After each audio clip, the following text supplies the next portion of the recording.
Hello and welcome back. My name is Otis Landerholm. I'm your immigration lawyer, and here I'm talking about another immigration case of the week.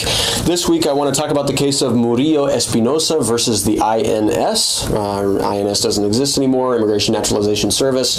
It was changed into the Department of Homeland Security in the Patriot Act after 2001. So this case is a little bit older. It was actually decided in 2001 before the Patriot Act got passed. It was decided by the Ninth Circuit Court of Appeals, Federal Court of Appeals. And what this case stands for is, imagine that you have a crime, all right? And this particular individual, Mr. Murillo Espinosa, had been convicted of a theft, all right, theft offense, and his theft offense had more than a 1-year sentence imposed, all right? So imagine you have this crime, and this crime makes it difficult for you to do what they call an adjustment of status, right? So you might be married to a U.S. citizen, you try to get a green card through your adjustment of status.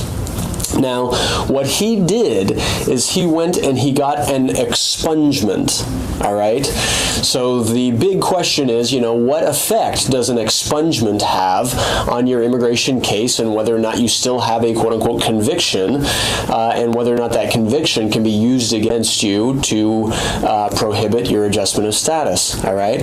And so what happened is he went and got his conviction expunged and then tried to adjust his status through his marriage to a U.S. citizen. And what the court said is, I'm sorry, that doesn't work. An expungement does not work for immigration purposes. You still have a quote-unquote conviction on your record, even though you got your conviction quote-unquote expunged later on, all right? And then he appealed that issue, and the Ninth Circuit in this case affirmed what the BIA had said. They said, yes, you're right, or the BIA was right. You cannot adjust status when you have a theft conviction with a 1-year sentence imposed, because that is what they call an aggravated felony. And because of that, there's no, and really it's not just because it's an aggravated felony, it's any offense, right? When you have a conviction, an expungement alone does not change the fact that you have a conviction. And so if it was an aggravated felony or a controlled substance offense, it will still keep you inadmissible for whatever that reason is, all right? And that's what this case stands for. So if you have a criminal record, all right, don't just go and get an expungement under your state's authorization, your state statute, and think that that will work for federal immigration purposes.